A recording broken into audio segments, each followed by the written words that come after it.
Hello friends, welcome back to my YouTube channel. आज की इस वीडियो में हम करें डीओई पीआरटी का जो एग्ज़ाम हुआ था 7 मार्च 2022 को, उसके शिफ्ट 2 का maths part. Let's get started. अच्छा, स्टार्ट करने से पहले मैं आपको बताना चाहती हूँ, देखो बहुत लोगों को डाउट है तो कैसे पढ़े कैसे नहीं पढ़े। मैंने वैसे इसकी एक अलग से वीडियो भी बनाई थी, लेकिन इसमें भी सुन लीजिए। आप पेपर्स करके जाइए अच्छे से। जितने पेपर्स मैं करवा रही हूँ, ये डीओई वाले पेपर्स कर लीजिए, कुछ पेपर्स कर लीजिए, बहुत सारे करने की ज़रूरत नहीं है। जो अभी रिसेंटली हुए हैं वो कर लीजिए। आप 10 पेपर भी कर लेंगे, वो मोर देन एनफ है। 10 पेपर मतलब कि कितने क्वेश्चंस हो गए, हर एक में 20 आ रहे हैं, 200 क्वेश्चन हो गए। तो पैटर्न सेम ही रहता है। देखिए, या तो वो ऐसे पूछेगा या फिर वो अभी जो रिसेंटली पूछ रहा है वैसे ही पूछेगा। क्वेश्चन थोड़ा ना बदल जाएंगे। एवरेज का क्वेश्चन एवरेज का ही रहेगा ना। ठीक है, तो आप बस अपनी तरफ से पूरी मेहनत कीजिए। और सबसे इम्पोर्टेंट है रिवीजन। रिवीजन करना मत भूलिएगा please.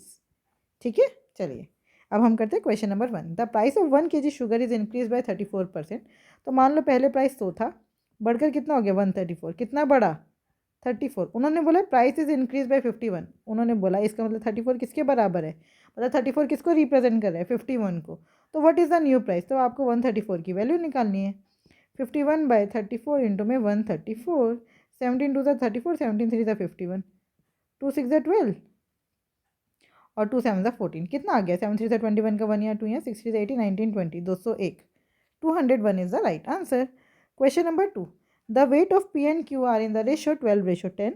The weight of Q increases by 25% and the total weight of P and Q increases by 50%। देखो, मान लो इनका वेट हो गया 12x और 10x। ये पी है, ये क्यू है। ठीक है, तो दोनों का टोटल वेट कितना हो गया 22x। ये कितना बढ़ा 50%, तो मतलब अपने आप का 150% हो गया। और बढ़ने के बाद कितना हो गया ये 132। तो काटो, 11 2 22, 11 1 11, 11 2 22। एक जीरो से एक जीरो कट गई, 2 1 2, 2 5 10, 5 3 15, 3 4 12। एक्स की वैल्यू आ गई 4। अगर एक्स की वैल्यू 4 आ गई तो पी क्यू की वैल्यू कितनी होगी, क्यू की वैल्यू हो गई 40। ठीक है, और ये कितना बढ़ा है 25%। तो 40 का 25% कितना होता है 10, 1/4 ना। तो 10, तो क्यू 10 बढ़कर कितना हो गया क्यू 50। पी प्लस क्यू कितना है बढ़ने के बाद 132। उसमें से क्यू है 50, तो पी कितना हो गया 132 घटा 50 मतलब कि 82। 82 इज द राइट आंसर। पहले पी कितना था 12 4 48। पहले पी 48 था और क्यू था 40। पी बढ़ के हो गया 48 और क्यू बढ़ के हो गया 50। 48 नहीं, सॉरी 82। कितना हो गया 82। ठीक है, question number 3। A scooter from P to Q. देखो, पी टू क्यू गया, क्यू टू पी गया, मतलब डिस्टेंस सेम है। अगर डिस्टेंस सेम है तो आपकी एवरेज स्पीड होती है 2xy अपॉन में x+y। 2 इंटू में 40 इंटू में 30 अपन में 40 + 30 कितना है 70। बस 4 2 8 8 3 24, 240/7। 240/7 kilometre per hour is the right answer. Question number 4। Selling price of a refrigerator is 26% more than the cost price. तो कॉस्ट प्राइस अगर 100 है तो सेलिंग प्राइस कितना हो जाएगा 126। And the discount offered on it's mark price is 4%। Mark price पर कितने का डिस्काउंट मिल रहा है आपको 4% का, तो आपको पैसा कितना देना पड़ेगा 96%। और वो सेलिंग प्राइस की तो बराबर होगा, तो 126। तो मार्क प्राइस कितना आ गया 126 इंटू में 100 बाय में 96। काट दो जो कट रहा है। 4 1 4, 4 2 8, 4 4 16 और ये 25 पर फिर काट दो। 12 2 3 2 6 12, 63। 63 इंटू 25 अपॉन में 12। अब उन्होंने बोले ratio of selling price to the cost price. Selling price 126 ratio 100। किस पे कट रहे 2 से, 2 6 12, 2 3 6, 250 63 रेशो 50। 1 बिल्कुल सही है। The ratio of cost price to the mark price. Cost price है 100, मार्क प्राइस है 63 इंटू में 25/12। ठीक है, तो ये कट रहा है 3 4 12, 3 2 6, 3 1 3, 25 1 25, 25 4 100। ये 4 इधर डिवाइड में इधर आकर मल्टीप्लाई में, तो 16 रेशो 21। तो cost price to the mark price तो 16 रेशो 21 आ रही है, इन्होंने 7 रेशो 4 बोला है, सेकंड गलत है। थर्ड देखिए, the ratio of its mark price to the cost price, उल्टा कर दो। ये cost price ratio mark price था ना, तो mark price ratio cost price कितना हो जाएगा 21 रेशो 16। बिल्कुल सही लिखा है, तो first and third is the right answer. Question number 5। If a number 97y3x is exactly divisible by 90, then what is the value of y minus x. तो आपको बताना है भाई y माइनस एक्स क्या होगा। देखो 90 से कोई नंबर कब डिविजिबल है, जब वो 9 से भी डिविजिबल है और 10 से भी। तो x की जगह क्या आएगा, कोई नंबर 10 से कब डिविजिबल है, जब उसका यूनिट डिजिट 0 हो। तो 97y3 0, y की वैल्यू क्या होगी, तो 9 को तो छोड़ दो, 9 से डिविजिबिलिटी रूल क्या है, सम ऑफ डिजिट्स। 7 + 3 10, 10 + y की जगह क्या होना चाहिए 8, तो 8 का मतलब 18 है ना भाई, 10 + 8 18, तो 18 9 के टेबल में आता है, तो y की वैल्यू हो गई 8, तो 8 - 0 8 is the right answer. Question number 6, Vinay buys an article for rupees 1500, he spends rupees 500 on traffic, on selling this article he still makes a profit of rupees 500, what is the profit percentage। तो देखो उसके लिए cost price कितना हुआ, 1500 में सामान खरीदा, 500 रुपये ट्रैफिक में लग गए, तो 2000 हो गया उसका सीपी। उसको अभी भी बेचने पर 500 का फ़ायदा हुआ, इसका मतलब उसने बेचा कितने में, 2500 में। तो प्रॉफिट परसेंटेज निकालो, 500 का प्रॉफिट किस पर, 2000 पर। अब आपको सीपी जो है वो 1500 नहीं लेना, 2000 लेना है। 5 4 ज़ा 20, 4 25 ज़ा 100, 25% is the right answer. Question number 7, what is the unit digit in the what is the digit in the unit place of 399। देखो आपको इसमें देखना है साइक्लिसिटी, मतलब ये कब रिपीट होना शुरू हो जाता है, तो ये रिपीट होता है 4 के बाद। लेकिन मैं आपको ये पूरा एक्सप्लेन करती हूँ। 3 की पावर 1 कितना होता है 3, मैं सिर्फ यूनिट डिजिट की बात कर रही हूँ। 3 की पावर 2 में यूनिट डिजिट क्या आता है 9, 3 की पावर 3 में यूनिट डिजिट क्या आता है 9 3 ज़ा 27 में 7, 3 की पावर 4 में 7 3 ज़ा 21 का 1, फिर 3 की पावर 5 में 3 1 ज़ा 3, फिर से 3 आ गया। तो अब ये चलता जाएगा। 3 की पावर 6 में 9, 3 की पावर 8 में जो है 7, 3 की पावर 5 6 सॉरी 7 में, 3 की पावर 8 में 1, ये चलता जाएगा। इसका मतलब साइक्लिसिटी कब हो रहा है, कितने नंबर्स के बाद रिपीट हो रहा है, 4 के बाद। तो ऐसे 99 को 4 से डिवाइड करो, रिमाइंडर कितना आ रहा है, बस आपको रिमाइंडर देखना है। तो 96 आता है ना 4 के टेबल में, तो रिमाइंडर कितना आया 3। इसका मतलब जो 3 की पावर 3 का यूनिट डिजिट है वही होगा, 7 is the right answer. Question number 8, 2 pipes x and y can fill an empty tank in 16 and 20 hours respectively। ये x है, ये y है, ये 16 घंटे में भर सकता है, ये 20 घंटे में भर सकता है। z alone can empty, अब ये क्या कर रहा है, खाली कर रहा है, इसलिए इसके आगे मैंने लगा दिया माइनस। इन तीनों का एलसीएम कितना आया 400। 16 के टेबल में 400 आता है 25 पर, 20 के टेबल में 20 पर, 25 के टेबल में 16 पर। ठीक है, तो अब उन्होंने क्या बोला, एक्स और वाई दोनों शुरुआत में खोले गए, कितना 45 लीटर भर रहे, 25 + 20 45, कितनी देर तक, 6 घंटे तक। तो कितना हो गया ये, 6 5 ज़ा 30 का 3, 6 4 ज़ा 24 और 3 27, 270 लीटर पानी भर चुका है। अब जेड को भी खोल दिया, अब कितना पानी भरेगा 1 घंटे में, अभी 25 + 20 घटा 16, तो अब कितना भरेगा, सिर्फ 29 लीटर, क्योंकि 16 लीटर तो मतलब निकलने लग जाएगा ना। तो अब आपको कितना पानी और भरना है, 130 लीटर। एक घंटे में कितना पानी भर रहा है 29, तो 29 से डिवाइड कर दो, कितना आया 4, 29 4 ज़ा 116, बचा कितना 14, तो 14/29। Clear.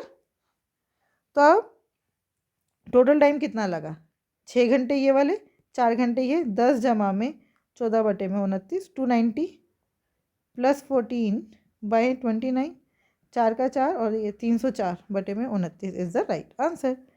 Question number 9, the simple interest received on a sum for 40 years is 4/5 of the amount, what is the annual rate of interest. देखो सिंपल इंटरेस्ट मिला है 4/5 ऑफ द, आपका टाइम है 40, सिंपल इंटरेस्ट है 4/5 ऑफ प्रिंसिपल, तो आपको क्या निकालना है, एनुअल रेट ऑफ इंटरेस्ट। तो ऐसे ही क्या होता है, P इंटू में R इंटू में T/100, ऐसा ही कितना है 4/5 P इंटू में P, R नहीं पता, टाइम है 40/100, P से P कट गया, 4 10 ज़ा 40, 10 से 10 कट गया, 5 2 ज़ा 10, R आ गया 2% is the right answer. Question number 10, the length and breadth of a cuboid are 90 centimeter and 60 centimeter respectively. If the volume of the cuboid is 64800, what is the height of the cuboid? ठीक है, तो आपको आपको पता है volume क्या होता है, length into breadth into height. तो 90 इंटू में 60 इंटू में h बराबर किसकी है, 64800 के। तो 90 इंटू में 60 इंटू में h, 0 से 0 कट गया, 9 7 से 63, 9 2 से 18, फिर 6 1 6, 6 2 से 12 centimeter is the right answer. Question number 11, ये आपको एक टेबल दी गई है। The table given below shows the number of votes received by 7 candidates in an election. ठीक है, what is the ratio of the number of votes received by E to the number of votes received by B, E और B. तो ये हो गया 38 ratio 52, 20 से 20 पहले ही काट दी। अब ये दोनों किसके टेबल में आते हैं, 2 के में, 2 1 2, 2 9 18, 2 2 4, 2 6 12, 19 ratio 26 is the right answer. Question number 12, the ratio of two liquids B1 and B2 in a container is 5:7. When 12 liter of mixture is removed from the container and replaced by B2 in the ratio the ratio of B1 and B2 becomes 2:3. How many liter of B1 was there in the container initially? तो B1 कितना था शुरुआत में, आपको ये बताना है। ठीक है, when 12 litres of mixture is remove, देखो 12 लीटर्स का क्या मतलब है, 12 लीटर में से 5:7 में, मतलब देखो पहले B1 B2, ठीक है, तो ये है 5x और ये है 7x। 12 लीटर मिक्सचर चला गया तो यहाँ से कितना गया, 5 यहाँ से गया, 7 यहाँ से गया, और पूरा का पूरा कितना डाला है B2, तो +12 डाल दिया। तो अब ये कितना हो गया, 5x - 5 रेशो 7x + 5 है ना, 7x + 5, तो 5x - 5 अपॉन में 7x + 5 is equals to 2:3। Cross multiply कर दो, 3 5 ज़ा 15x - 15 इज इक्वल्स टू 7 2 ज़ा 14x + 10। ये हो गया x is equals to 25, x is equals to 25, 25 is the right. नहीं, क्या पूछा उन्होंने, x की वैल्यू आई है ना, B1 निकालना है। B1 कितना था, 5x, 5 25 5 ज़ा 125। देखो गड़बड़ कराती मैं भी, बहुत ध्यान से देखना है। x की वैल्यू 25 है और हमसे B1 पूछा है, B1 कितना है 5x, तो 125 is the right answer. Question number 13, the ratio of 3 numbers is 3:5:7. The sum of their squares is 1 3 2 8. What is the value of the largest of the 3 number? ये 3x, ये 5x, ये 7x, इनका square कितना हो गया, 3 3 ज़ा 9x square, 5 5 ज़ा 25x square, 7 7 ज़ा 49x स्क्वायर, इनका सम कितना है 1 3 2 8। What is the value of the largest of the 3 number, तो आपको 7x की वैल्यू निकालनी है। 25 और 9 कितना हो गया, 34, 49 और 34, 9 और 4 13 का 1, 4 और 4 8, 83x is equals to 1328, sorry x square है ना, तो x स्क्वायर की वैल्यू आ गई 1328 अपॉन में 83। अब ये किस पे जाएगा, 83 के टेबल में। देखो अब ये देखो, ये 83 10 830 होता है, 83 10 कितना होता है 830। अब ये 3 के टेबल में 8 किस पे आता है ना, 3 के टेबल में 8 किस पे आता है, 6 पर, 6 3 ज़ा 18, तो 83 6 ज़ा निकालो, 83 6 ज़ा 6 3 ज़ा 18 का 1, 8 6 ज़ा 48 और 1 49, 498 इसमें ऐड करो, कितना आ रहा है 8, 9 और 3 12 का 1, 8 4 12 और 1 13, 1328 आ गया। इसका मतलब 83 के टेबल में ये किस पर आता है 16 पर। तो x की वैल्यू कितनी आ गई 4, x की वैल्यू कितनी आ गई 4। तो अगर x 4 है तो ये क्या कितना हो जाएगा, 7 4 ज़ा 28, 28 is the right answer. Question number 14. Two trains are running in the same direction at the speed of 36 km/h and 48 km/h. The time taken by the faster train to cross a man sitting in the slower train is 33 second. देखिए ये important question है, ऐसे question आ सकते हैं paper में। ठीक है, दो ट्रेन है वो सेम डायरेक्शन में चल रही हैं, तो उनकी इफेक्टिव स्पीड क्या होगी, इन दोनों का -12 km/h। कितनी होगी 12 km/h। The time taken by the faster train to cross a man sitting in the slower train is 33 second. जो आदमी है उसको, स्लोअर ट्रेन में जो आदमी है, तो जो आदमी है उसकी स्पीड भी तो यही होगी ना। ठीक है, तो जो डिस्टेंस क्या हो गया यहाँ पे, डिस्टेंस क्या होता है, स्पीड इनटू में टाइम, स्पीड है 12।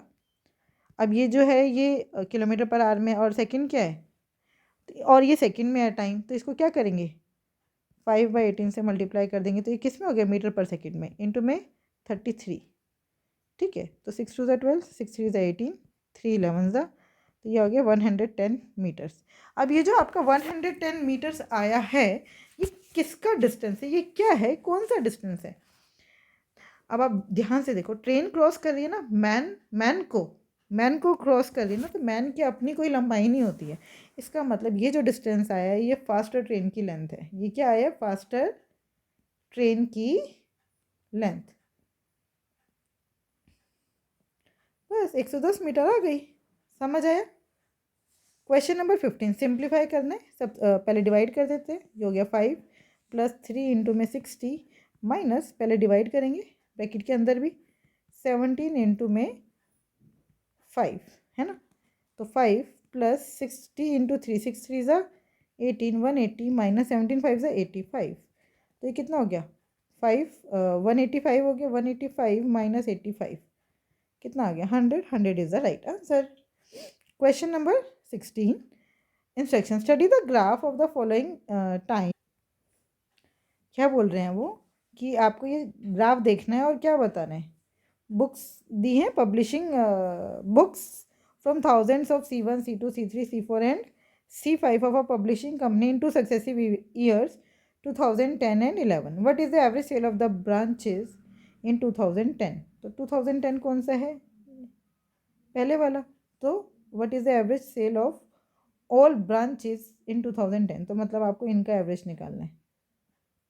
ठीक है, तो एवरेज कैसे निकालेंगे, आपका एवरेज दिख रहा है लगभग 60 के आसपास है, तो मैं मान लेती हूँ एवरेज है 60।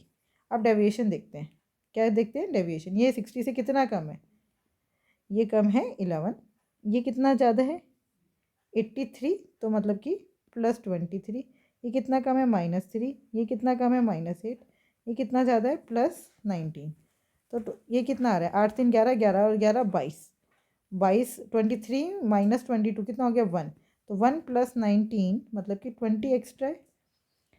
भाई हमने जो एवरेज माना 60, उसका वो एवरेज मानने से हमारे पास अभी भी 20 बच गया। अब ये जो 20 है ये भी सबको बराबर बांट देते हैं, कितने हैं 1 2 3 4 5, तो 5 4 20 64 आ गया, 60 + 4 64। Question number 17 the length breadth and height of a cuboid are 40 20 20। It is cut into two equal cubes. The sum of the total surface area of these two cubes is equal to the area of a rectangle. If the sum of the length and breadth of the rectangle is 160, then what will be the length of the rectangle? देखो the sum of the total surface area of these two cube, देखो cube क्या हो जाएंगे अब 20 into 20 into 20 है ना, तो total surface area क्या होता है 6a², 6 इंटू में 20 का स्क्वायर, और ये कितने हैं 2, तो 2 से मल्टीप्लाई कर दो, वो किसके एरिया के बराबर है length into breadth, area of rectangle. ठीक है, तो लेंथ इंटू ब्रेड्थ कितना आ गया आपका 6 2 12, 12 इंटू में 2 2 4, 400 is equals to length into breadth. अच्छा आपको the if the sum of the length and breadth of the rectangle is 160, L + B दिया है 160 और आपको LB दिया है, आप कोशिश करिए इसमें से ऐसा फाइंड आउट करने के लिए कि दो ऐसे नंबर्स जिनका सम, आप यहाँ से देखिए लेंथ अगर 120 है, लेंथ अगर 120 है तो ब्रेड कितनी हुई 40, और ये कितना आता है 12 4 48 और साथ में 2 0, बिल्कुल ये हो सकता है आंसर। सेकंड देखिए अगर लेंथ 60 है तो ब्रेड कितनी हुई 100, तो 60 इंटू 100 48 नहीं आ रहा, ये नहीं हो सकता। 80, लेंथ अगर 80 है तो ब्रेड भी कितनी हुई 80, 8 8 64 होता है, 48 100 आंसर नहीं आ रहा। हमारा एरिया कितना आना चाहिए 4800, लेंथ अगर 100 है तो ब्रेड्थ कितनी हुई 60, 100 इंटू 60 6000 आ रहा है, हमें चाहिए 4800, तो first is the right answer. Question number 18 the value of, इसको सॉल्व करना है 10 इंटू में 1 + 13 -4 -8, 1 प्लस प्लस वालों को प्लस कर लो, माइनस माइनस वालों को प्लस करो बाय 5, 5 2 10, तो ये कितना हो गया 2 into 14 -12 2 2 2 4, 4 is the right answer. Question number 19 an article is sold for ₹4350 after a discount of 13%. What is the mark price of the article. देखो मार्क प्राइस पर डिस्काउंट मिला 13% का, तो पे कितने करने पड़े, सिर्फ 87%. वो किसके बराबर है, 4350 के. ठीक है, तो आप बस मार्क प्राइस निकाल दो. 87 के टेबल में 435 आता होगा, किस पर, 5 पर. 87 5 ज़ा करके देखो, 5 7 5 ज़ा 35 का 5 यहाँ 3 है, 8 5 ज़ा 40 43. बस हो गया, आंसर आ गया 5000. 5000 is the right answer. Question number 20 and the last question of this video. What is the value of, value निकालनी 50. पहले सबसे पहले क्या करेंगे, डिवाइड. तो 4 1 ज़ा 4, ये तो पूरा कट नहीं रहा, तो इसको ऐसे लिख दो 58/4 इंटू में 2 प्लस, अब मल्टीप्लाई 5 3 ज़ा 15 माइनस 8, 2 2 ज़ा 4, 2 2 ज़ा 4, 2 8 2 9 ज़ा 18, 29 प्लस 15 माइनस 8. तो 29 प्लस 15 कितना हो गया, 44 माइनस 8 मतलब कि 36. 36 इज़ द राइट आंसर.